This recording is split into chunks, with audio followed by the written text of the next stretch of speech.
Вам наверняка не очень хочется умирать. Я понимаю, но вы же знали, куда идете, так что придется.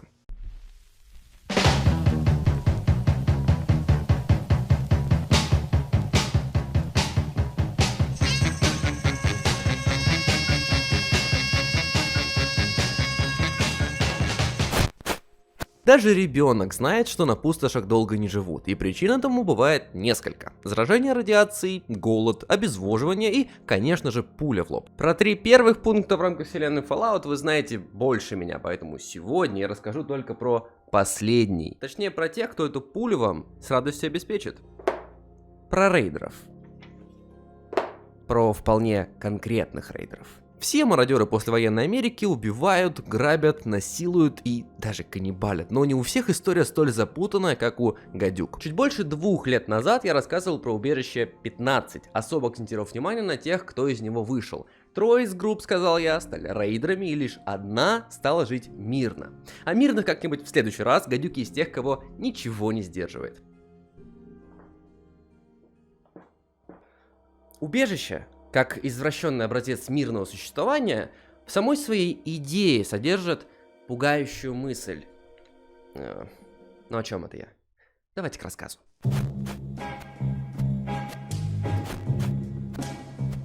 Для начала я хочу развенчать пару мифов о рейдерах, объяснив одну важную деталь. На пустошах нет закона. Если в каком-нибудь Нью-Вегасе или поселениях НКР остались правила поведения, то в Америке, на материке, давно пропали обычаи не воровать, не убивать и прочие заповеди. Поэтому даже самые отмороженные создания преступниками будет считать ошибкой. Это просто не так. Единственный закон, который действует на постъядерных просторах США, это право сильного. И здесь стоит сделать экскурс в историю. Первое упоминание права сильного отсылает к Древнему Риму. Была одна история, то ли правда, то ли выдумка, но в любом случае заключалась она в следующем. Однажды Брен, типичный варвар, он же рейдер, вместе со своим войском, состоящим из синонов кельтского племени, тоже типичных варваров-рейдеров, пересек Альпы и отправился покорять Рим, которые варварами не были. Начал он с маленького города Клузий, в состав Рима не входящего, но дружественного к нему. Его жители как взяли, да и перепугались все и кинулись к Римской империи за помощью. Послы встретились с Бреном, попытались уладить конфликт мирно, а тот берет и говорит: окей, мир, только землю все равно отдайте. Стата не прямая, если что. Послы возмутились и спросили: а по какому праву ты забираешь чужую собственность у ее владельцев? Брен ответил, что это вроде право ношу свое на конце меча своего, и всех перерубил, впоследствии дойдя и до Рима с дальнейшим его разграблением. Отсюда выражение «право сильного» и пошло, что фактически означает: кто сильнее, тот и прав. И рассказ этот поможет понять, что рейдеры — это только в нашем понимании какой-то ужас, который не должен существовать. А в мире Fallout это исключительно еще одно общество, которое делает так, как знает делать правильно, как и варвары в нашем. Еще один миф заключается в том, что рейдеры почти все безумные, или как минимум не в себе. И вот о тех, кто в общем-то подходит под это, я сейчас и расскажу.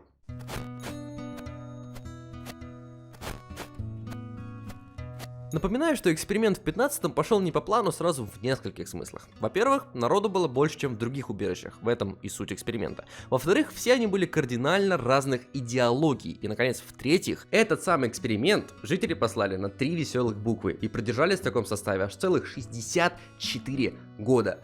При этом никого не убив и даже ни разу не поссорившись. Однако у времени есть свои начала и конец, поэтому в один момент, конкретно весной 2121 года, часть населения решила попытать удачу на пустошах. Потому что почему бы и нет. Одним из таких искателей приключений стал Джонатан Фауст. Фауст, как человек явно не обделенный лидерскими качествами, вместе с СВ прихватил примерно 200 человек, что даже по меркам перенаселенности убежища все равно около 10% всех населявших бункер.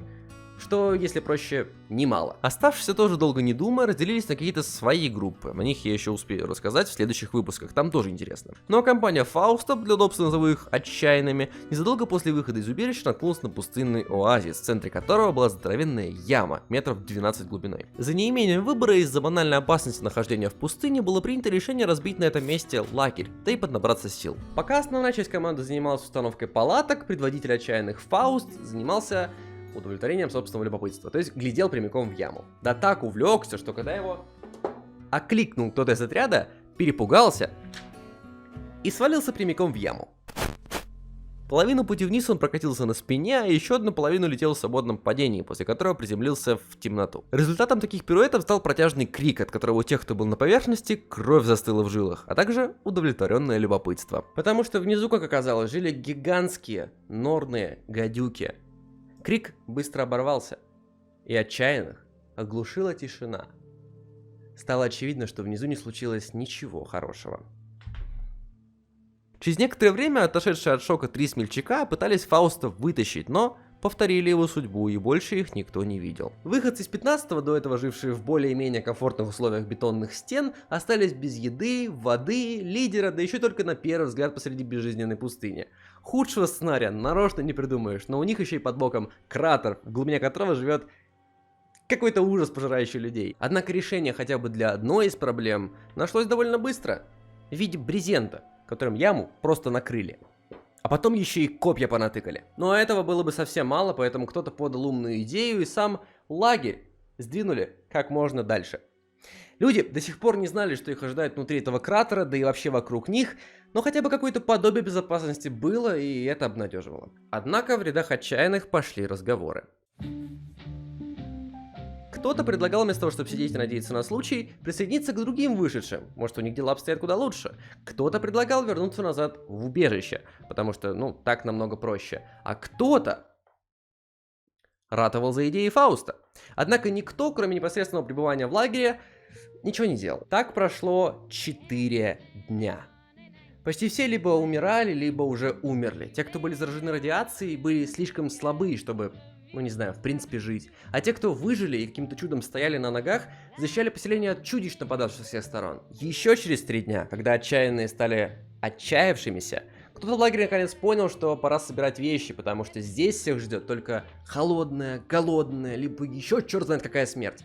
И когда начали собирать оставшиеся вещи, из теней возник силуэт. Это был Фауст. Бледный, истощенный, глаза его лихорадочно бегали и блестели, но это точно был Фауст. Он рассказал, что там, внизу, он повстречал самого Бога, и он указал ему истинный путь, для следования которому нужно лишь приносить яме жертвы, и будет им счастье и благополучие. Разумеется, услышав такое, даже сначала не поверишь, что это не сон, и уж тем более не галлюцинация на фоне лучевой болезни или голода.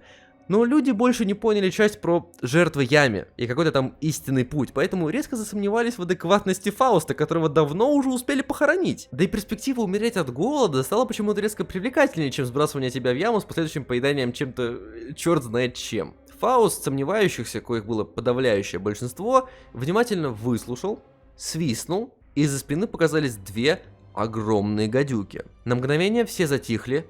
А потом резко змеи кинулись на всех и каждого, в том числе Фауста, который разбавил всеобщие крики раскатистым смехом. На следующее утро с восходом солнца начался новый день. Но начался он не для всех. 2 змеи, ночью устроившие резню, сами лежали мертвыми, убитыми руками Фауста.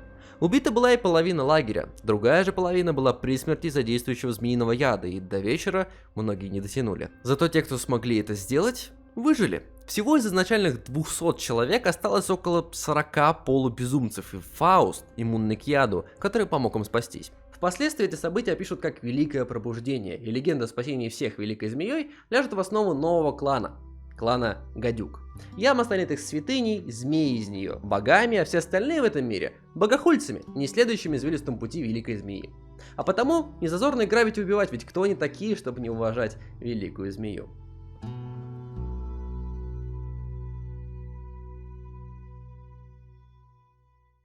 И если вы думаете, что это все, бывает, какие-то поехавшие в составе 40 безумных, какую опасность они вообще могут представлять и кого может привлечь такая вера?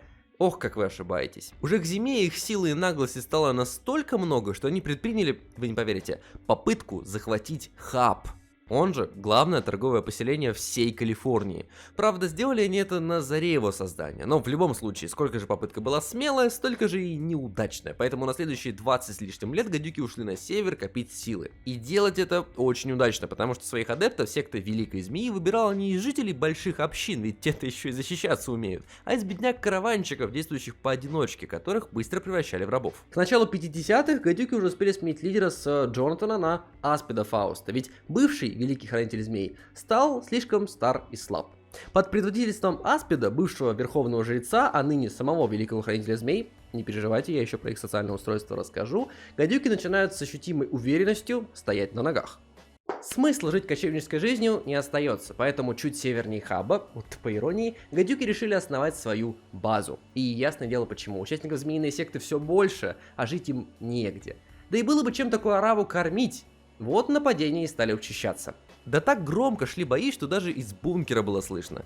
Бункера Lost Hills, ставшего домом для Братства Стали. Несмотря на и близко не пересекающиеся интересы и большое нежелание взаимодействовать с какими-то там людьми с поверхности, паладины Братства решили разведать, что происходит у них под боком. А гадюки-то поселились прямо между хабом и бункером Братства Стали.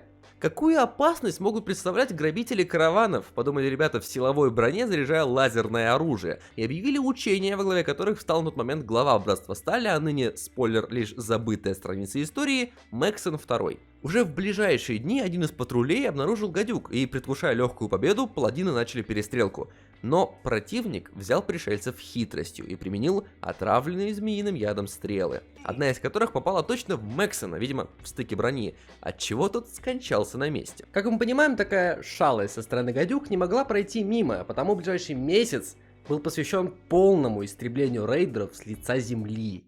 А заодно вот так дела, братство наткнулось на хаб и закружилось, завертелось, а давайте, здрасте, мы будем торговать, а давайте, ну вы поняли. Гадюки же, которым не дали спокойно грабить и кошмарить их вокруг, обиженно уползли на такой знакомый север. И еще столько же, а может и больше лет, от них не было слышно ни звука. Но потом... А давайте я пока расскажу про их социальное устройство. Надо же понимать, чем живут безумные. Или не совсем.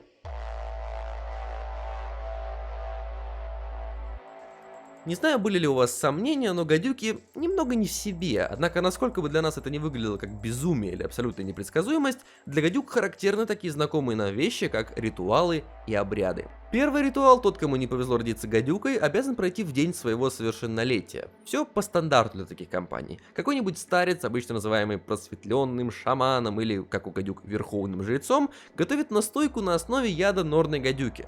Потом ее должен выпить именинник и впасть в кому.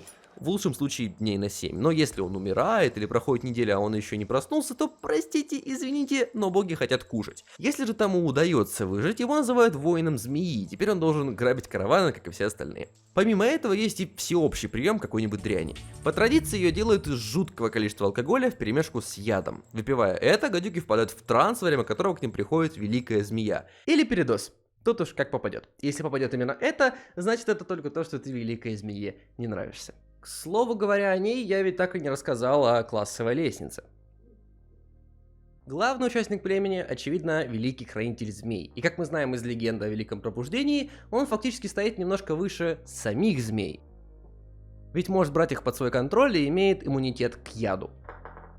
Но не выше великой змеи, которая больше всемогущее божество, чем что-то на самом деле реальное. Следом за великим хранителем идут, как мы уже знаем, сами змеи. Их называют детьми великой змеи, им поклоняются, уважают, приносят в жертву неудачливых странников. Третьими в иерархии стоят жрецы и жрицы, которые тоже участвуют в ритуале, но своем. После них идут алые языки, самые лучшие бойцы, и замыкают все это избранные, они же воины змеи. Однако есть и еще кое-кто, но об этом чуть попозже. Опасность гадюки представляют еще и тем, что нападают преимущественно ночью, скрытно пробираясь к ничего не подозревающим врагам. Парализуя неугодных ядом, одетые в костяную броню и вооруженные костяным оружием, они, словно сама смерть, тащат захваченных в лагерь и, пока те находятся в сознании, скармливают змеям. И в отличие от отчаявшихся, о которых я рассказывал ранее, у этой итерации нет такого понятия, как сомнение в своих действиях. Если жрец или великий хранитель отдали приказ, его надо выполнить, даже если ты умрешь. Да и в любом случае, если попробуешь отказаться, то тоже умрешь, ведь змеи голодны всегда. И еще вам нужно просто представить, что помимо черепов и костей по всему телу, на гадюках еще безумное количество пирсинга и тату, что, к моему удивлению, не особо-то и присущи другим рейдерам, и я не знаю почему. Однако к чести гадюк, что само уже по себе звучит странно, стоит отметить их крепкую связь друг с другом. Великий Хранитель не восседает на каком-нибудь троне где-нибудь где-то, а является образцом и настоящим лидером. Какая бы церемония ни проходила, он всегда будет рядом со своими людьми, сидя посреди остальных в такой же одежде, как и они. Единственное, что его отличает, это плащ из змеиной кожи и череп гадюки на голове, украшенный перьями. Ну а тут решайте сами, делать ли это выше других или нет. Еще я сказал, что жрецы участвуют в своем собственном ритуале, но на деле это больше похоже на сеанс экстрасенсов, когда они нарочно пьют яд без каких-либо примесей и в бреду видят интересные сны, впоследствии говоря, что к ним приходила сама великая змея и предсказывала рост биткоина. Я не знаю, конкретной информации у меня нет. Так или иначе, после этого начинается классное шоу с жертвоприношениями, и в его процессе, кстати, могут появиться те, кого в иерархии я назвал еще кое-кто. Дело в том, что те, кто в процессе выживают, получают шанс проявить себя и выполнить одно из поручений, либо связанное с грабежом, либо с зачисткой какого-нибудь гнезда от скорпионов, может из-за конкуренции, кто знает, либо еще что-нибудь придумать и оставлять труда. Тот, кто это сделает, получает пожизненное уважение, и больше никто не пытается его скормить существам из бездны. Наверное.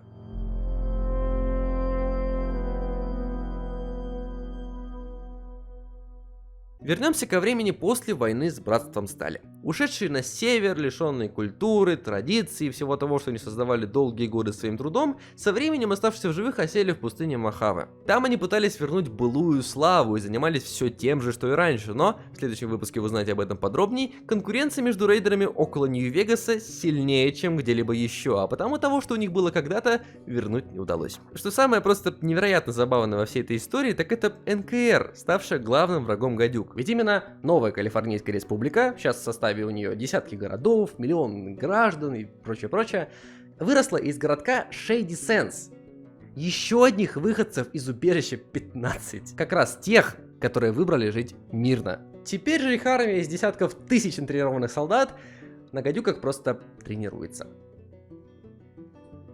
А сами же змеи, раньше бывшие грозным врагом всему живому, скатились до уровня обычных рейдеров, строящих засады на караванщиков, поедающих подножный корм и позабывших свое, не побоюсь этого слова, богатое наследие.